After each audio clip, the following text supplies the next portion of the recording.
Um, Most of you, or a lot of you, maybe have seen me on the screen before here. Been with CBTS for about 12 years now, run our solutions engineering group. So excited again to meet with you here and talk a little bit about a new subject, talking about the retail vertical. But I wanted to introduce Alex here. Alex joined my team about a year ago now. If you would, Alex, kind of tell a little bit about your experience with CBTS and kind of how you come to it here. Yeah, thanks, Matt. So I joined CBTS about 8 years ago. Have a background in networking, WAN and LAN networking specifically. Been doing a lot with CBTS throughout those years. Really focused around network engineering and architecture. So just before joining Matt's team and supporting you all wonderful partners, I was a solution architect for our NAS and SD-WAN practices. So my real expertise is working with clients, helping them realize business outcomes that enable their business forward, looking forward into the future, using technology to do that. So I'm really glad to be a part of the call today. Thank you. Oh, fantastic. Absolutely. And Alex, please, as we go through this, we want to get any kind of insights you've had as how you've deployed these and some of the solutions that you've generated for customers.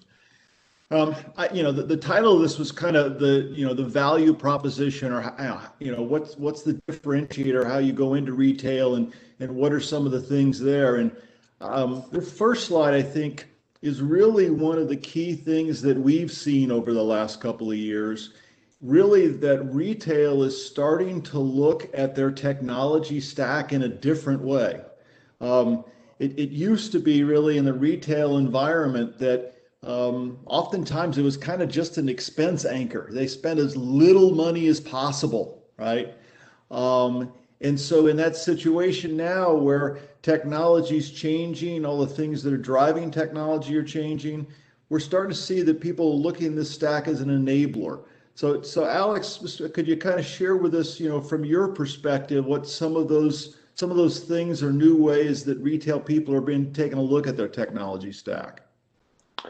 Yeah, what's really cool about it is that it's not just in one area that they're starting to look at expanding what they can do with in the past what was just, like you said, a boat anchor equipment, right? So now they're looking at ways to engage customers, drive a better customer experience from the minute that you walk into the store. They're also looking at ways that they can help improve operational efficiency, whether that's through automation and other types of alerting that can be technology driven instead of people driven. And then lastly, obviously there's many things, but I want to add one more, which is just fascinating, is the idea that you can do all types of analytics and other advanced things with phone calls now. It's not just having folks call in and speak to somebody in the store and take care of their problem, or maybe get an order situated. They're actually able to do analytics on that actual customer experience, and then take that and make business decisions based on the results.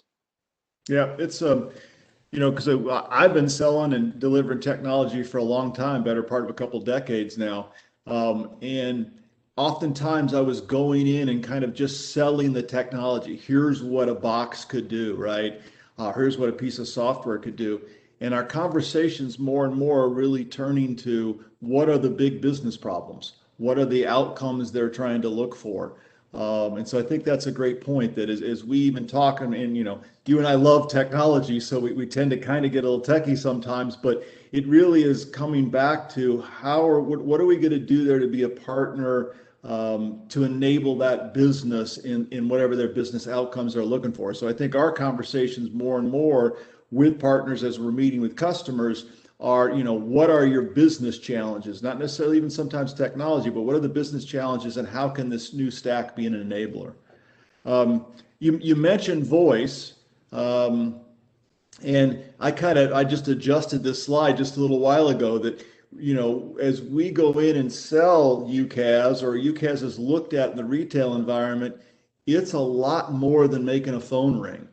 And it's, there is still some big differentiators, we believe, when you're coming in and trying to generate business outcomes, that if phone calls are important to that particular location, we're finding a lot of opportunity really to start to, uncover and pull back the covers, if you would, find with them the different layers of things that we could actually do to help them. I put a piece up here right at the beginning of this idea of a key system and not call park. I think that's something that I think most of our partners today are starting to understand.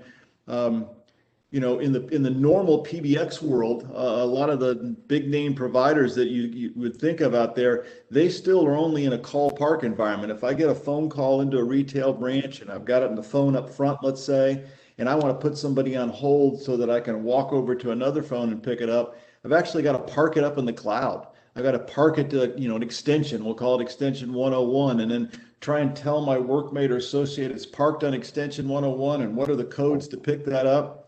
And for any of us who've ever worked in a retail environment in the past where you just had line appearances, line 1, 2, 3, 4 on a phone, so you put them on hold on one phone and can go anywhere else in the building and pick it up. That's been a pretty big value proposition that I didn't realize going back 3 or 4 years ago when I just first started selling UCaaS. And so this idea that we want to have a cloud generated phone system, but I needed to emulate that old world style of key systems because it's the only way I can really train people to effectively put somebody in hold, find it somewhere else, pick it up, get to that customer quickly. I also talked a little bit about kind of UCaaS and SD-WAN here in this second point, kind of equal in quality of service and maybe equal in some money even for a customer. I know you had a lot of experience with, we've got a 150 location pizza chain that we do here in the Midwest that we use VeloCloud at the edge for some QoS reasons. Can you talk a little bit about your experience there and what that's meant to them? Yeah, absolutely. So I think one of the interesting things about retail is that it might be the one environment where a phone call will directly contribute to their bottom line. They rely on that phone call to get an order, to take an order, to process transactions, to make money. And, this particular customer, I think approximately like 50% of their revenue is still phone driven. And so, a poor quality of experience or a choppy phone call or trouble connecting, if you dial in and you get a busy signal or just any interruption to that normal flow of information between, their clients and the store means a loss of money. So what we did is we put together a total solution, with a lot of parts to help other places in their business as well. But specifically for UCaaS, we add the addition of the VeloCloud SD-WAN box, which can do many things to help improve voice quality. Everything from fixing packet loss up to like 30% packet loss across internet connections, back to our UCaaS core, as well as do seamless failover. They could literally be on the phone and a truck could hit the pole outside their building and take their internet connection down, and they'll have seamless failover to a 4G wireless connection. They'll never lose that call. They'll never stop interacting with that customer. No one will know that anything happened. And Gabby, of course, interrupt me here as we go if there's any kind of questions that come through, please. So I think that's a great point because we use technology, but their need was they wanted to run their entire business on one cable connection and a 4G LTE in backup mode, right? And there aren't many technologies out there, that can be, deployed properly, that can take a live phone call and do that kind of, cut over even to a standby 4G or LTE. So I think that's an interesting point. This idea of kind of phones too, one of the things that we found with a number of our customers is that in a retail environment, they had all these disparate, typically POTS lines coming into different locations. And you really didn't have very much control over that. There wasn't a lot of reporting. There's not a lot of control or things you could do. And one of the things that we found is not only kind of bringing a UCaaS solution, so you've got your normal kind of single pane of glass to manage these things and reporting, but now you've got a central entry point for every customer that's coming into your enterprise. And we're starting to do some exciting things with another one of our big retail customers, 1,500 locations around the country that, again, to your point, Alex, still relies on a lot of phone calls coming in. What they realize is they need to start experimenting with artificial intelligence, right? Well, if we've got all these phone calls coming into a common platform that you got control of now, and you can do some intelligent things with, we're actually working with this partner to take a certain percentage of their calls and move it over to this AI platform as a test, and a certain percentage to move over to this AI as a test. And so the idea that not only do you get enterprise-wide control and reporting, what's that mean to a customer? But now, since you've got control of every single customer entry point, there's a lot you can talk about with building custom IVRs, call diversion, making sure that if somebody wants to find out, instructions to your business, how to get there, or this particular company as well had some locations that had to be shut for a while for COVID. So you had calls that were coming into a particular number where you could automatically know that's a COVID closed location and move those somewhere else. So I think, again, you want to try and put these parts and pieces together, but we believe for partners out there, the value proposition is not just delivering a phone call, but what are the ways that the right platform and partner can help these people run their business more efficiently, more responsive, particularly as these things are changing. So. I thought we might talk a little bit, and I know this is a pretty key subject for you, Alex. You spend a lot of time kind of on the security side. But this certainly is a question that's happening more and more, right? Again, you go back in the past and you 3-4 years ago, that boat anchor of expense, it was, oh, there's a firewall, it's just fine. Well, that's just not the case anymore. We've got needs around PCI. We've got needs now, this idea of SASE, the Secure Access Service Edge. Talk a little bit about some of the kinds of conversations you've had with partners, with their customers about, how to bring in the right value proposition around security in this kind of store of the future, if you would. Yeah, I think, I think you kind of hit the nail on the head right at the start, which is that, security is vital to every organization nowadays, but, retail especially has some unique challenges that, maybe other businesses don't. They do handle PCI data. They also have an influx of IoT devices. IoT devices, provide a lot of value. They can do Sure. a lot of cool things with IoT. Kind of the downside of IoT is that they're not necessarily strictly controlled or easily managed if you have thousands of them. And so, what they found is that there is an inherent risk in having IoT in your environment that you have to then secure. So, any security platform they choose, it has to be more than just security for today. It has to be flexible. It has to be able to evolve. It has to be something that can grow with them. It can't be a boat anchor anymore. No matter how good the security is on the appliance, it has to continue to evolve. It can't be the same appliance that it was, 5 years ago when they bought it.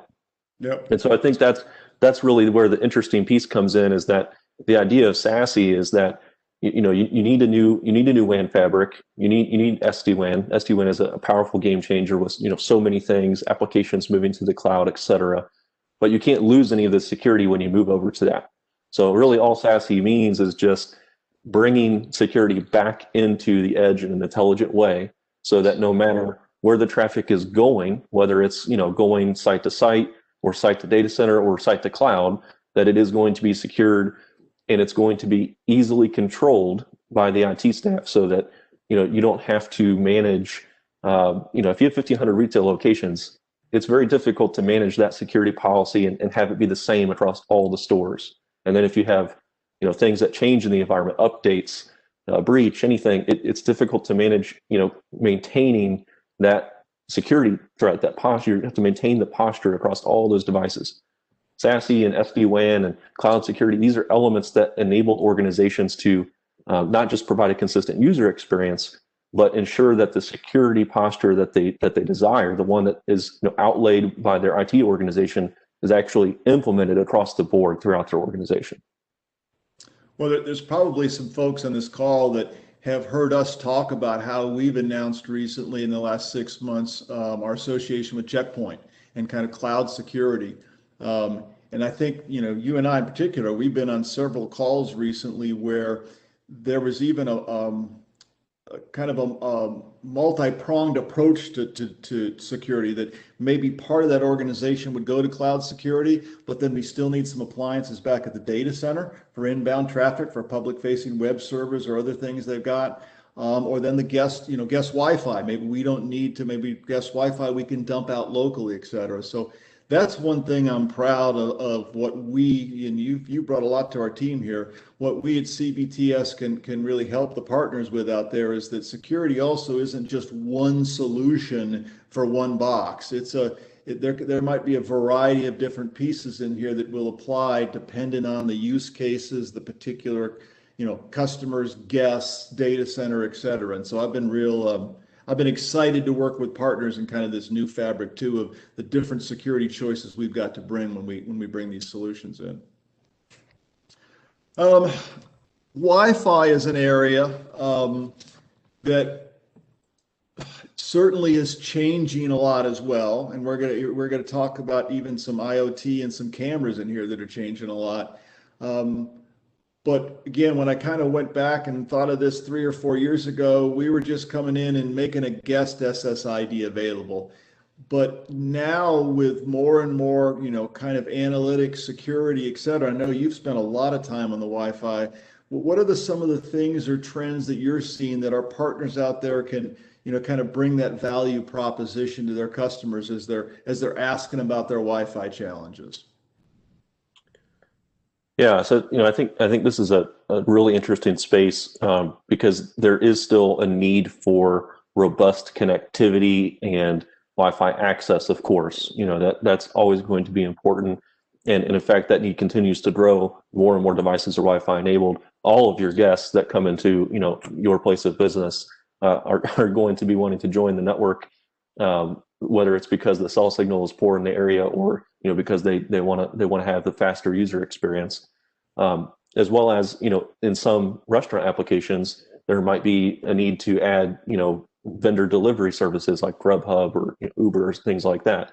All those things one come with a technical burden that we can solve with our solutions, but then on the flip side they also enable the business to actually get something back. So instead of just providing guest access, which is in and of itself, a good user experience. Obviously, your guests love to have, free internet when they're in your store, but you're actually able to get something back from that. So there's a couple of approaches that we see wide adoption of. One is, something that sounds simple but makes a big impact, which is like branded loyalty, branded login pages, getting folks when they join your network to, click accept and go to your website, see the latest specials, have that engaged experience from the minute that they start looking at their phone.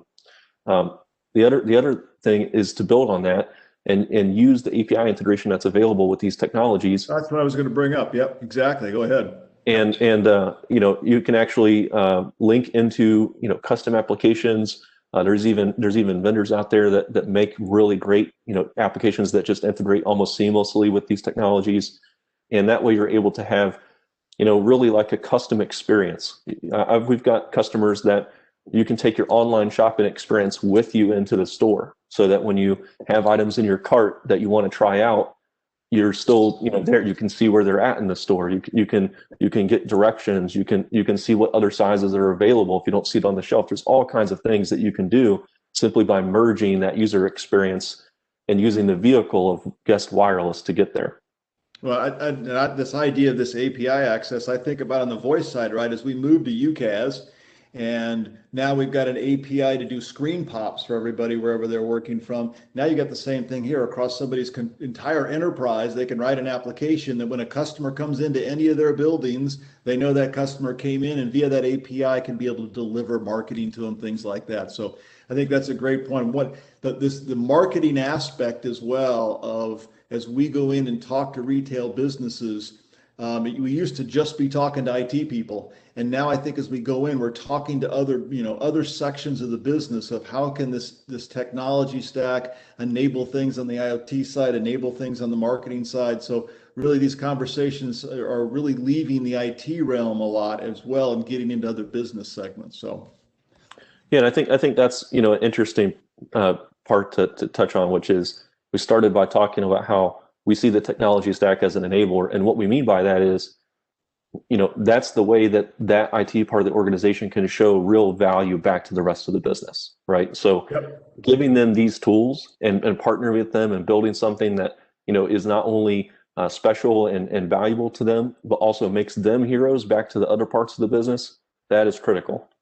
Yeah, absolutely. I did want to add a couple of new things that have happened, particularly on the Meraki side. You see the screen here that talks about cameras, sensors, and IoT.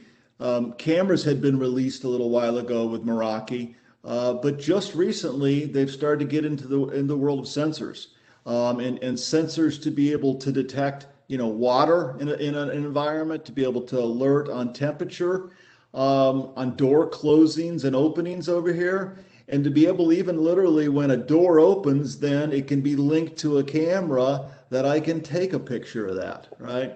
So I think as well, we're starting to, as the retail world starts to look at this enabling stack of technology, it can start, I think, for our partners here to start to expand into other things around security, around protection, around temperature control, moisture alerts, these kinds of things. So I find this in particular a pretty interesting story and capability that I'm excited to see how we're going to build on that, moving into some of our retail customers, because the IoT sensors just came out in the last month here. So I do have a quick question, Matt, on the sensors.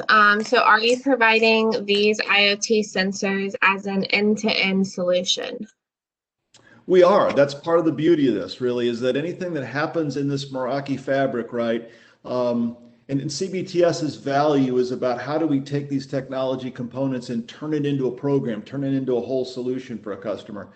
So for us to be able to incorporate these IoT sensors, right, of the temperature, water, doors opening, windows opening, closing, the alerts that come out of those things, that's absolutely something that we can bring into this solutions end to end. So yes, we'd love to talk to that partner who asked that question about that. Yep.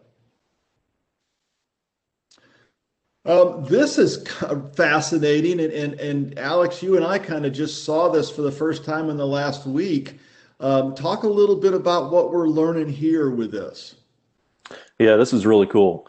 So, like you mentioned, cameras and sensors, and while we tend to think of those things as devices that record information, but you have to interact with it. You have to manually interact. That is just no longer the case. You can do so many things now with APIs and automation and AI that is very easy to integrate, and you can see everything from if you look at the bottom left here of the screen.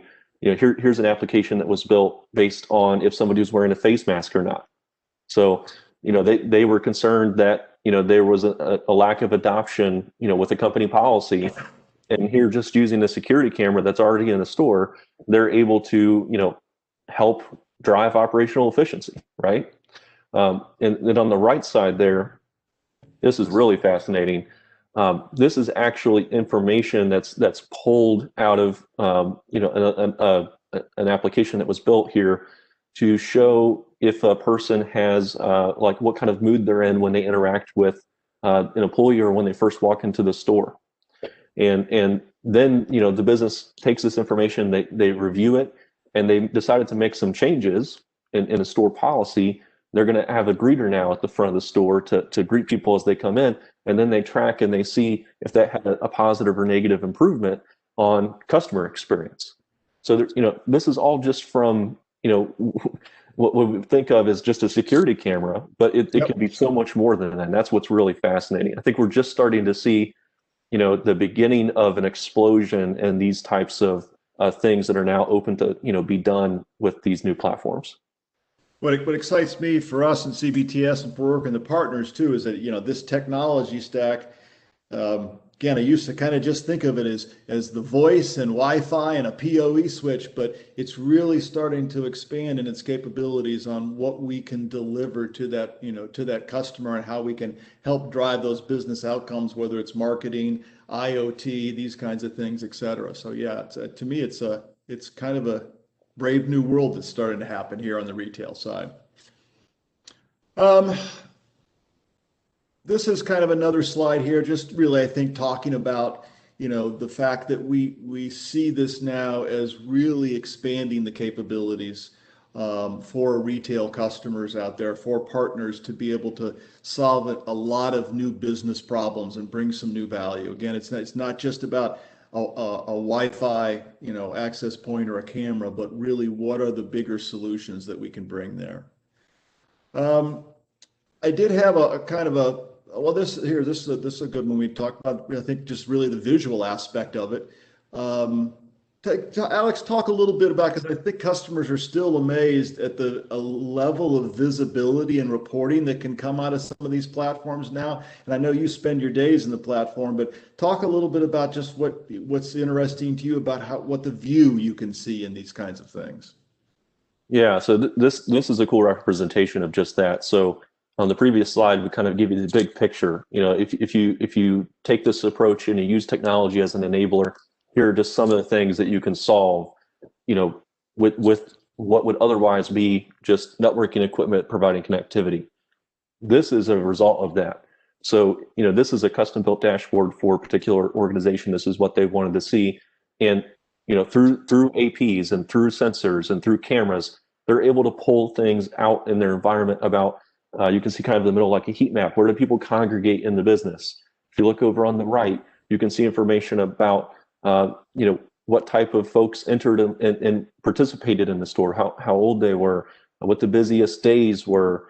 There's just all kinds of information here. And the idea is that you can expose this information to, business folks and enable them to make decisions about future choices. But then you can also expose this information in a way that, empowers folks to, like I said many times, improve operational efficiency.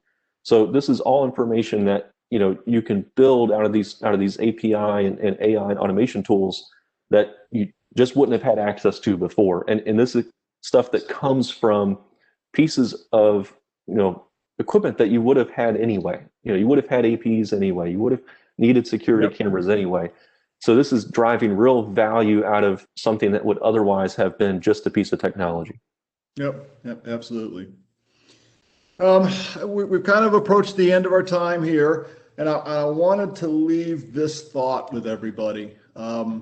You see these two words, kind of delivery and technology, and Alex and I mentioned earlier, we love talking about technology, but I really wrote it this way about delivery over technology, in that one of the things that we're finding out there in the marketplace, when we were, Alex and I, when we would talk about SD-WAN 2 years ago or 3 years ago, it was a lot about education. You were teaching people what this new technology could do.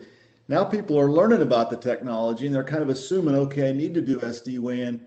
But what we're finding is the people who can deliver are really what's rising to the top. And that's why I kind of put this delivery over technology. We had an opportunity just about 2 months ago that we lost to AT&T. We lost it because it was $1,000. AT&T priced it $1,000 less than we did. And the customer said, you both tell me that you're both good companies and you can deliver and it's $1,000 cheaper over here. I'm going to buy $1,000 cheaper. Well, lo and behold, we get a knock on the door last week that they canceled the AT&T contract because the experience they had with overseas project management teams, with how well they understood and kept track of that opportunity from day one, it was like starting over again and then having problems even getting it implemented. And this particular person canceled that order and has come back to us to help solve that problem, right?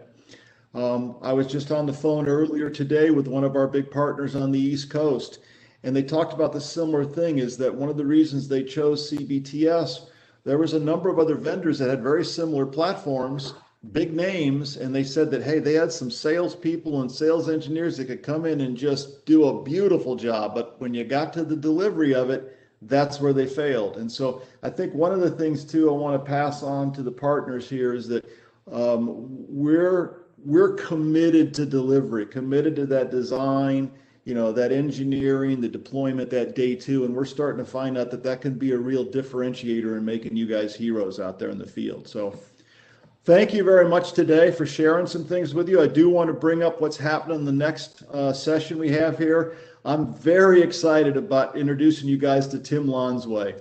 Tim has spent his entire life basically selling technology solutions into the SLED market, into government and education verticals, state, local education. And I think you're going to find some interesting insights with him about how in a lot of ways, when you sell into government education, it's not, again, so much selling the technology, but what are the policies you're trying to help with? What are the ways to speak to these leaders, et cetera? So I'm excited here of, talking to and introducing you guys to Tim next time we meet here. So, all right. Well, thank you, everybody. We appreciate you taking the time again. Hopefully you found this useful, and we'll see you again another week. Thank you. Thank you. Thanks.